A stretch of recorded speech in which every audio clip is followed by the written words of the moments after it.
Bom dia a todos. Que a paz do Mestre Jesus nos envolva nesta manhã linda de quarta-feira, onde todos nós fizemos algum tipo de esforço para estarmos aqui. E sobre isso que nós vamos conversar hoje, esforço e perseverança. Interessante que quando a gente vai procurar o significado de esforço, ele fala que é a intensificação das forças intelectuais ou morais para a realização de um projeto ou de uma tarefa. Então, esforço é quando eu intensifico as minhas energias, as minhas forças, para realizar algum tipo de tarefa, ou física, ou intelectual, ou moral.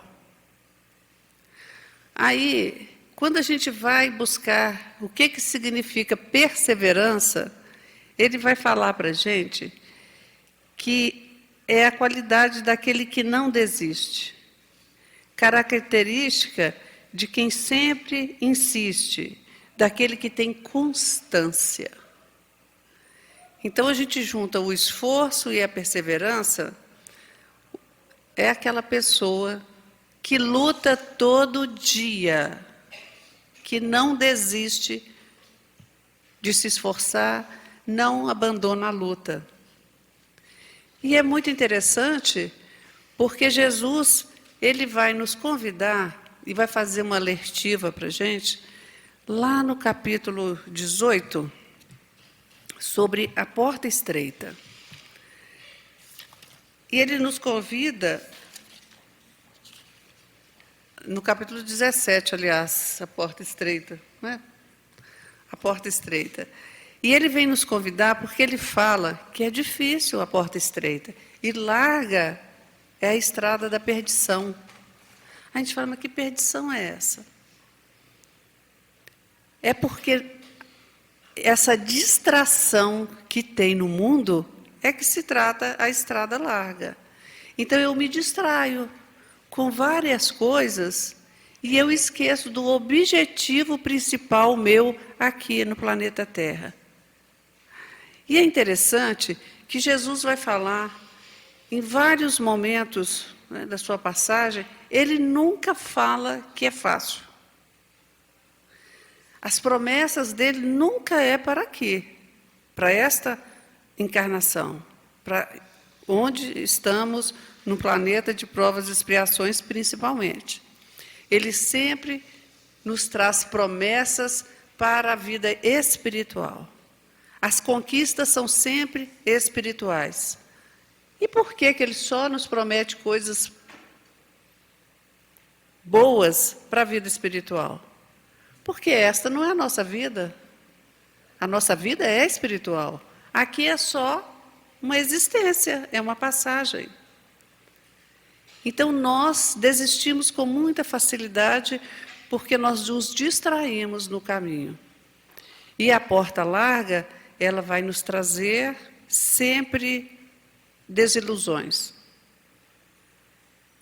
Porque vai ter tanta coisa, vão ter tantas coisas nesse caminho, nós vamos nos distrair tanto escolhendo e não vamos possuir nada, porque nada nos pertence nesse caminho, nessa porta larga.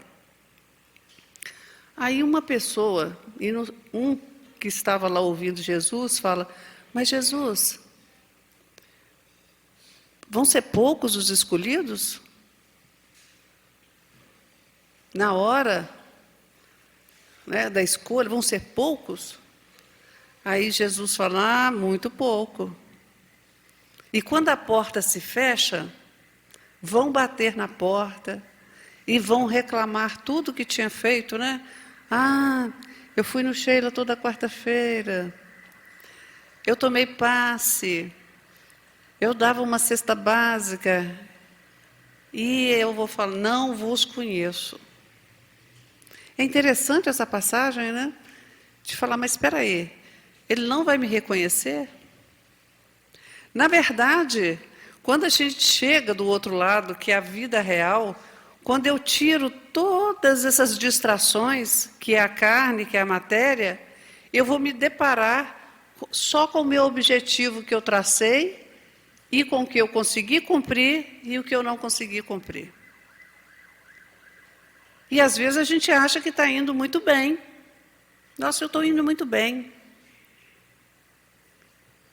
Mas será que o meu esforço foi verdadeiro? A minha perseverança foi verdadeira? E todo esse esforço e essa perseverança foram pautados nos ensinamentos do Cristo, naquilo que eu combinei enquanto eu estava preparando a minha reencarnação? Porque quando nós adentramos dentro da religião, na maioria das vezes, nós viemos pela dor.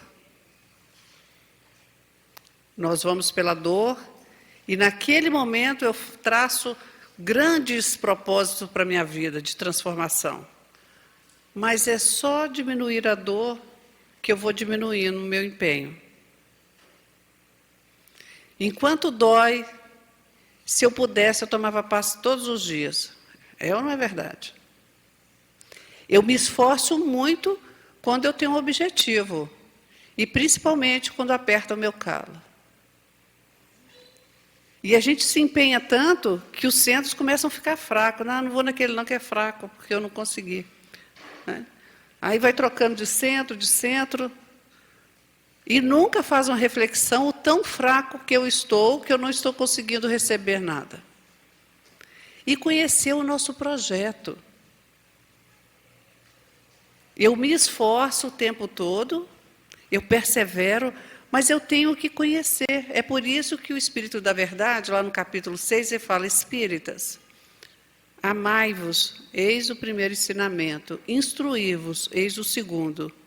Porque no momento em que eu tenho conhecimento, eu vou fazer avaliações de como está a minha vida, do meu comportamento, se eu estou entendendo mesmo o que está acontecendo comigo. Então, a porta estreita é a porta do esforço e da perseverança. Nós temos que... Jesus falou: quem perseverar até o fim será salvo. Aí todo mundo acha que Jesus vai nos salvar. Jesus vai nos salvar como um ato de bondade e de milagre da parte dele. Não, Jesus não salva. Jesus nos deu ferramentas para que nós nos salvássemos. Ele veio, exemplificou, trouxe a lei de Deus falada, exemplificada. Jesus foi o próprio evangelho vivo, porque ele não escreveu nada. Ele viveu, exemplificou para que nós tomássemos a nossa cruz, porque ele não falou que ia tirar a cruz da gente. Então, se eu estou com algum tipo de dor, ela é necessária para mim. E eu tenho que entender por que eu estou sofrendo. Porque enquanto eu não entender a dor, lá, Emmanuel fala isso, no Livro dos Espíritos fala, que a dor é necessária enquanto precisamos aprender. Então, enquanto eu estou sentindo dores, algum tipo de sofrimento, é porque eu ainda não aprendi. E é aí que eu tenho que começar a me perceber o que está faltando no meu aprendizado. O que eu ainda não consegui aprender. Será que eu estou fazendo aquele esforço de nadar e não sair do lugar? Quando a gente bate os braços e não sabe a metodologia, né, da natação, como mover os braços, a respiração, as pernas. Eu estou fazendo um esforço em vão. Eu não estou fazendo o esforço correto. Aí a gente traz aqui também uma lição muito linda da Joana de Ângeles, que ela vai falar sobre isso, dessa fraqueza nossa em dar continuidade nas coisas que fazemos, nos nossos projetos. Porque o projeto divino, ele já está pronto, aquilo que nós nos comprometemos do outro lado, nós viemos aqui para executar, mas nós vamos esquecer como uma bênção, para que a gente possa recomeçar de novo, desde o útero, ter oportunidade, pelo nosso próprio esforço, fazer diferente. Então, ela fala aqui, a lição chama Convite à Perseverança. Ela fala para a gente não asseverar, é-me impossível fazer. Eu estou já bloqueando a minha mente quando eu falo que é impossível. Não redargas, não consigo. Também eu estou me impedindo. Nunca informes, sei que é totalmente inútil aceitar. Nem retruques, é maior do que as minhas forças. São frases que a gente ouve sempre, não é verdade? E frases que falamos sempre também. Na verdade, o outro não é responsável pela minha desdita. Eu sou. E Joana de Ângeles vai trazer uma frase maravilhosa e me remeteu aos meus 22 anos, uma frase que eu fui entrar na empresa no primeiro dia de trabalho, e naquela época batia ponto, viu, gente? Né? Aí, quando eu fui subir a escada, tinha uma frase que modificou a minha vida, principalmente numa época que eu precisava dessa transformação, estava conhecendo o Espiritismo, e a espiritualidade me deu uma grande chance. Uma grande chance. Espero que não me arrependa muito, né, de não ter aproveitado adequadamente. Mas ali nos meus 22 anos, eu vi escrito, ele não sabia que era impossível e foi lá e fez. Eu estava no primeiro, antes de subir o degrau, eu vi aquilo escrito. Aquilo me marcaria todos os dias da minha vida, eu nunca mais. Primeiro eu via todo dia e eu resolvi não esquecer mais essa frase. E eu não conhecia esse livro de Joana de Ângeles até fazer o estudo para esta manhã. Joana de Ângeles fala o seguinte, para aquele que crê, o impossível é a tarefa que somente demora um pouco para ser realizada. Para aquele que crê, o impossível só vai demorar mais um pouquinho. E ela continua, já que o possível se pode realizar imediatamente. Olha que coisa mais linda que Joana nos traz. Quando eu não bloqueio a minha mente e me asseguro de fazer todos os dias aquilo que está dentro da minha possibilidade, o impossível vai se tornar possível. Ele só vai demorar um pouquinho mais. Mas por que ele vai demorar um pouquinho mais? Porque eu fazendo o possível todos os dias, eu me preparo para o grande, para o maior, que era impossível. Quando nós somos crianças, como diz o apóstolo Paulo, fazemos coisas de crianças. Como somos jovens, quando somos jovens, fazemos as coisas de jovens. E quando somos adultos, fazemos as coisas de adulto. É essa preparação e essa simbologia que ele nos passa, é esse aprendizado.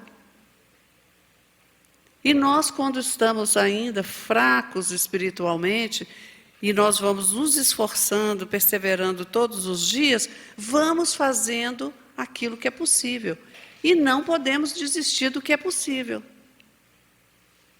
Para sermos capazes de fazer o que ainda nos parece impossível. Porque quando a gente não sabe que algo é impossível, ele vai lá e faz. Quer um exemplo, gente? Estávamos assistindo às Olimpíadas Paralímpicas, né? E nós vimos um rapaz sem braço e sem perna pular na piscina. Falei, pronto, morreu. Falei, morreu. Como é que alguém é louco de deixar uma pessoa cair na piscina desse jeito? Porque eu tenho 2 braços, 2 pernas perfeitas, eu sou igual Machado sem cabo, né? De repente eu vejo o corpo dele sair do outro lado, e ele ainda faz uma coisa que eu não consigo até hoje. Ele faz aquela volta, né? E retorna. E eu fiquei extremamente impressionada com aquilo. Falei, ele não sabia que era impossível. Ele não colocou na mente dele que era impossível. Quando nós entramos dentro de uma piscina e não sabemos nadar, a gente se desespera e fala, eu não consigo. E a gente não dá nem a oportunidade de alguém ensinar para a gente. Na maioria das vezes, a pessoa nem se dá a oportunidade de ir numa escola para aprender. Fala, eu não consigo. Ela delimitou a capacidade dela. E esses exemplos é para que a gente comece a repensar naquelas coisas que nós nos limitamos no dia a dia, né? E a gente julga o outro incapacitado. Eu e o nosso amigo aqui, a gente sempre conversa sobre espiritismo e evangelho não ser para os fracos. Porque tem que ter esforço, tem que ter perseverança e tem que aguentar muito o tranco da vida. Tem que ser forte. Jesus foi o mais forte que já teve aqui na Terra. Os seus discípulos titubearam algumas vezes, mas eles levantaram e permaneceram, não desistiram.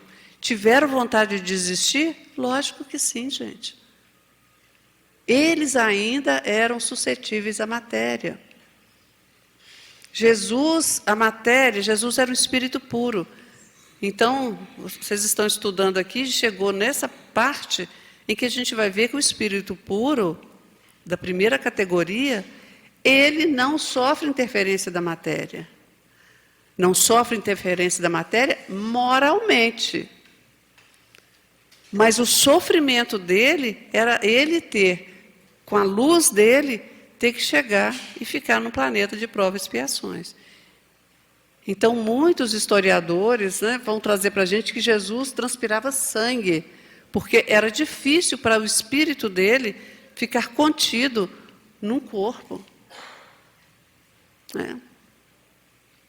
Então, o esforço ele é sempre necessário.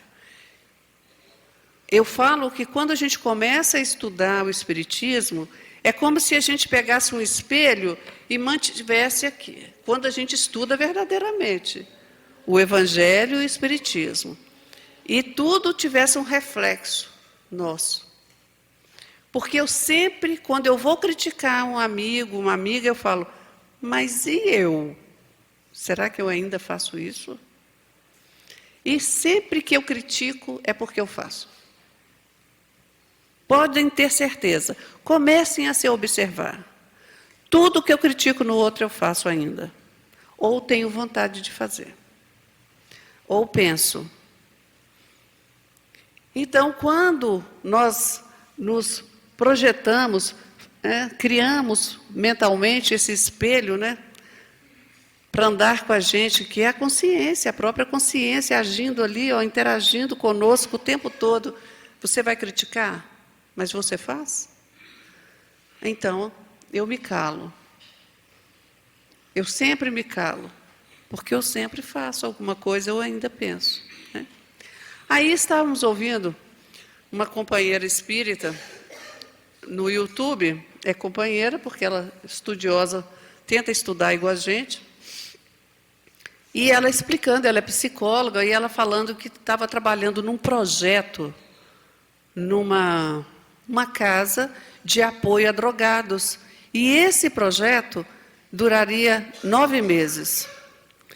E ela disse que, quando estava faltando 20 dias para terminar essa gestação, que é um período muito simbólico, esses 9 meses, uma mulher chegou chorando perto dela e dos outros que estavam responsáveis e falou, eu desisto, eu não consigo, eu não dou conta, isso não vai dar certo. E eles tentaram persuadi-la a ficar, terminar os 20 dias, e ela não ficou. Ela falou assim, eu confesso que eu critiquei muito essa mulher, fiquei muito chateada na hora, faltavam só 20 dias, por que ela foi abandonar? E eu fiquei muito incomodada com a falta de perseverança dessa mulher. Aí ela fala que 15 dias, um mês após, ela corria. E ela traçou um objetivo para ela nesse dia, e quando estava chegando 500 metros, ela falou, vou desistir, eu não consigo chegar lá. E na hora veio a imagem daquela mulher. E ela sentiu tão envergonhada, mas ela não tinha força para terminar os 500 metros. E ela chora e fala, os meus 500 metros são os 20 dias daquela mulher. E eu a critiquei. Porque chega a hora na nossa vida e que vai ser muito difícil a gente terminar o que a gente começou. E com certeza, aquele vício daquela mulher eram muito mais difíceis de se apagar com o tempo. E aquilo incomodou muito mais. E ela fez uma prece, e ela fala que o mentor dela, né, deve ter aplicado um passe energético, porque ela sentiu necessidade, mesmo cambaleando, não conseguindo, de terminar aquela corrida. E ela falou que nunca na vida dela, 500 metros foram tão difíceis. É por isso que nós temos que andar sempre ocupados com a nossa transformação. Porque cada um vai ter os seus 20 dias, os seus 500 metros. Todos nós temos, aliás, coisas que nós deixamos para depois, que desistimos na metade do caminho. Quem tem dificuldade de terminar as coisas, deixar as coisas pela metade, eu estou rindo porque isso é coisa de artesã, né? Toda artesã que não tem metade do quarto esperando para terminar, né, não é uma boa artesã, na nossa visão, né? Então, a gente sempre tem coisas para terminar. Mas quando a gente começa a perceber que isso é uma coisa, né, da nossa personalidade, de desistir no meio do caminho, de deixar coisas paradas, nós vamos começar a nos preocupar, a não deixar nada mais pela metade e sempre colocar um projeto para terminar e o outro para fazer. Tem que intercalar para a gente já começar a exercitar materialmente, ali no dia, terminar as nossas tarefas. E é muito interessante que, às vezes, a gente desiste, porque nós começamos a focar nos nossos pontos negativos. Agora, quem não tem pecado, que atire a primeira pedra. E quem não tiver dificuldade está no planeta errado. Ou então é missionário. Não é? Seja o tipo que for de dificuldades. Às vezes a pessoa é bem-sucedida, tem condição financeira, mas tem uma doença. Aparece uma doença. A questão social não é que vai fazer a pessoa ser feliz ou infeliz. A felicidade não tem nada a ver com a matéria. É como lidamos com as adversidades, com os obstáculos, é que vão nos tornar felizes. Felizes no sentido de saber, de ter a certeza, que, como diz Emmanuel, vai chegar um dia que eu não vou precisar de falar eu creio, eu vou falar eu sei. Né? Eu vou falar eu sei.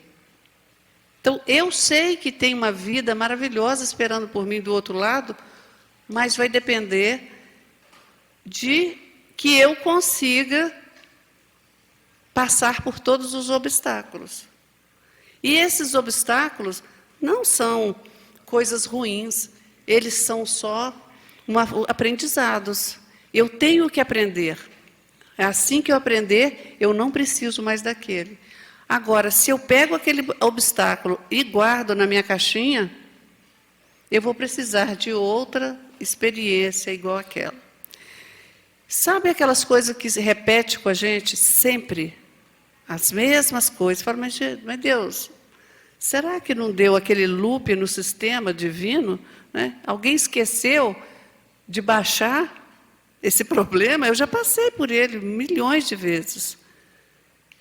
Aí a gente fala, opa, mas será que é eu que estou voltando ali toda vez com meus pensamentos, com os meus sentimentos, com as minhas ações? O que eu preciso modificar para que isso não volte a mim novamente? Né? Aí Joana de Ângeles, ela fala que instado a ajudar não te permita condições, especialmente se fruís o tesouro da possibilidade. Se eu for convocado a ajudar, se eu for convocado a passar por alguma coisa, que eu não me frustre, que eu não me negue a fazer aquilo, né? Que é um tesouro, as possibilidades de reparação, de expiação e de trabalho que é nos enviado, é chamado de tesouro, porque são oportunidades para eu fazer diferente. Então ela fala, fácil ser delicado sem esforço. Ah, gente, mas não é? Tem pessoa que é tão gentil. E às vezes nós conseguimos ser gentis. Está tudo bem na nossa vida. Eu nem tenho motivo para ser indelicado. Mas coloca um problema, eu já começo a gritar. Você não está vendo que eu estou tendo um problema? Né? Eu estou em sofrimento. Porque eu não entendi que aquilo é uma oportunidade. E quando nós recebemos a doença e começamos a entender que a doença, que a dor é uma oportunidade, aí fica tudo diferente.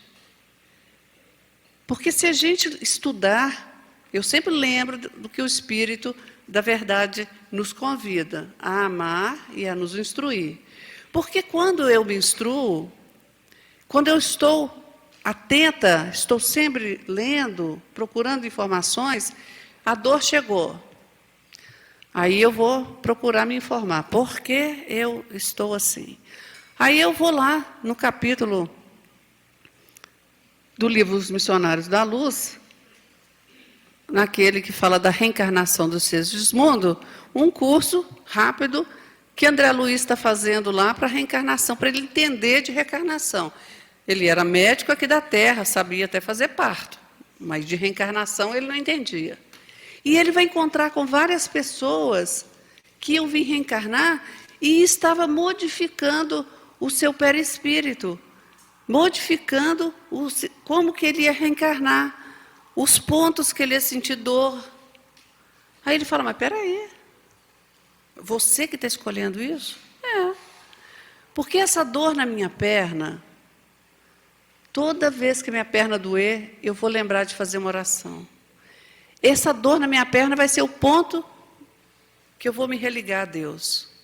A outra vem e fala, mas que é isso? Eu vou ser bonita demais? Isso não vai dar certo? Me coloca um probleminha na tireoide. Aí a gente fala, agora eu estou entendendo, né? Um problema na tireoide. Porque isso não vai me afastar de Deus.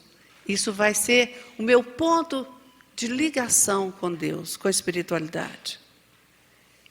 E assim, a gente vai vendo N casos que o próprio Espírito, sabedor das suas inferioridades, vai trazendo aqui como se fosse um despertador, um eletrochoque.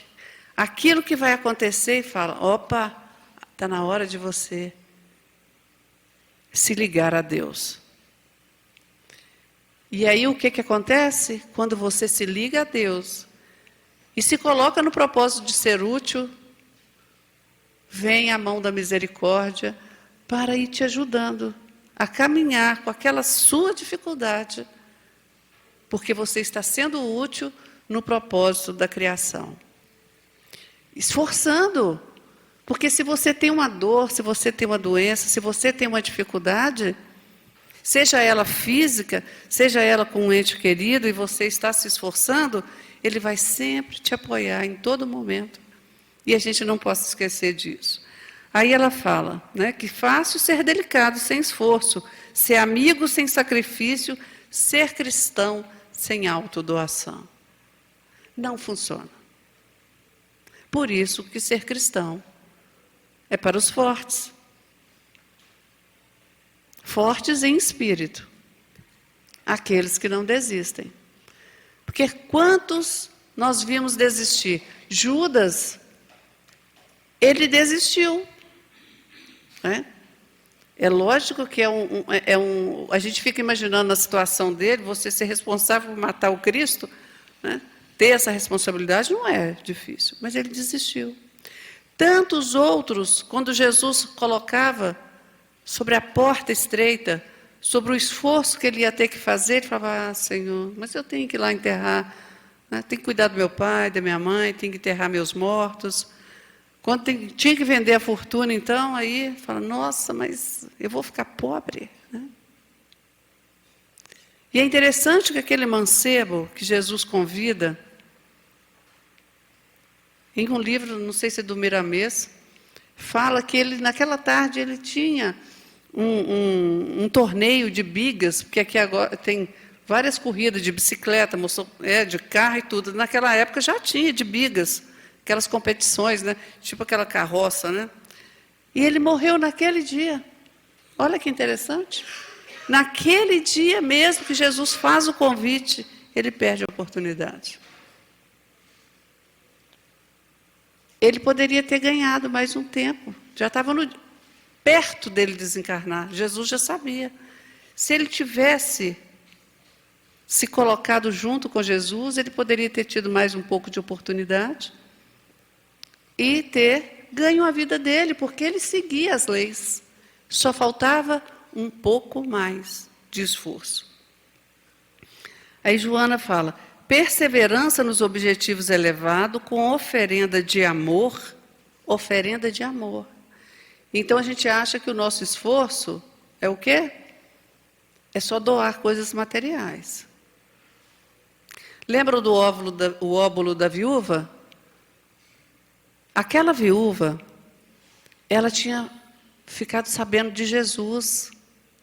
E quando o marido morre, ela junta os filhos e vai para próximo de onde que Jesus estava. E ela estava dando tudo o que ela tinha. E ela queria sempre ficar próximo de Jesus. Naquele momento, ela estava fazendo o esforço máximo que ela podia, daquela doação. Era o máximo que ela podia, era tudo que ela tinha. Né? E a gente costuma estabelecer algumas regras para nós. E é interessante que nós criticamos os dízimos das outras pessoas, né? Mas será que a gente tem o direito de criticar? O quanto que a gente está esforçando? Não interessa, gente, o que fazem com o dinheiro, tá? Eu estou falando da nossa ação. Estou falando do que a pessoa faz. O que o outro faz, gente, cada um vai ter o seu espelho de consciência. O que o outro faz é problema dele. Estou falando cada um de nós. Nós estamos dando o nosso máximo, né? Aí ela vem falando que perseverança, né, nos objetivos elevados, com oferenda de amor, é materialização de fé superior. Para que seja atuante, a fé deve nutrir-se do poder dos esforços cadeados para as finalidades que parecem inatingíveis. Então, hoje parece impossível que nós vamos ser um planeta regenerado, não parece? Parece, se a gente olhar com os olhos do mundo. Mas se nós olharmos com os olhos espirituais, gente, nós estamos muito melhores. O problema é que nós sempre enxergamos aquilo que dá mais ibope, que é o mal. Aquilo que nós estamos mais conectados no mal, na maledicência, na crítica. Porque quando nós voltamos o nosso olhar para o Cristo e começamos a olhar todos os que fazem errado, que nós criticamos, mas nós olhamos e começamos a olhá-los como nossos irmãos, aí a gente vai lembrar que Jesus olhou para nós dessa forma há muito tempo atrás, vendo o nosso potencial que tínhamos para sermos os espíritos que somos hoje, na nossa melhor versão, predispostos a sermos bons espíritos nessa outra escala, onde nós vamos ter em nós a maior vontade de fazer o bem, enquanto o mal vai estar sendo suprimido dentro de várias gradações ali, né? Porque vão ter espíritos que já estão quase sendo puros, né? Enquanto o outro está chegando lá na regeneração. Mas a vontade do bem vai superar. Então, o convite que o Cristo nos faz, que a espiritualidade nos faz, é que para que nós pegamos todos esses esforços físicos, intelectuais, morais, constantemente, diariamente, para nos tornarmos espíritos melhores. Jacira, mas você não falou em nenhum momento em ajudar o outro. A caridade essencial, segundo Emmanuel, é a caridade que eu faço comigo. Porque no Livro dos Espíritos, Kardec pergunta qual que é a finalidade da encarnação? Progredir. Eu vou vir encarnando e reencarnando para eu progredir, para eu evoluir. Só que nesse processo, nós vamos ter outro parágrafo de Kardec, dos Espíritos, né, que ele traz, nesse processo de evolução, eu vou vir expiar e provar. Expiar é porque se eu fiz errado, eu venho em conserto. E provar, eu venho passar pela mesma dificuldade para ver se eu estou apta a passar de fase. Nós aqui estamos numa ilusão, é um videogame, né? Só passando de fase. Nós viemos aqui só para passar de fase. E quantas vezes nós repetimos a mesma jogada, né? Chegamos aqui, continuamos orgulhosos, ofensivos, maledicentes, e até os trabalhos voluntários que a gente faz é sempre com crítica, criticando o outro, ao invés de darmos o nosso melhor, silenciarmos, né? E agora que a gente já está chegando no final dessa quarta-feira, né, dessa parte aqui da manhã, desse estudo, a quarta-feira ainda, né, vamos aproveitá-la muito hoje, vamos ser bem úteis, procurar ser bem úteis nessa quarta-feira. Nós vamos fazer um convite. Esse convite é que eu faço para mim, eu vou só falar para vocês, para quem quiser se convidar também, a fazer a caridade essencial que Emmanuel nos convida lá no livro Vinha de Luz. Eu modifico meus pensamentos. Eu elevo meus pensamentos a Deus e começo a modificar os meus pensamentos. Modificando meus pensamentos, os meus sentimentos, com certeza, vão se tornar melhores.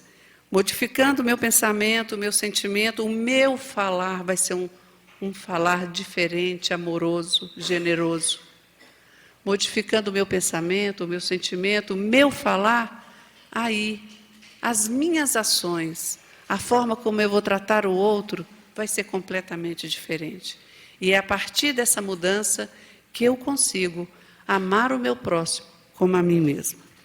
Muito obrigada pela oportunidade, pelo carinho de vocês e até uma próxima oportunidade. Que Jesus nos abençoe.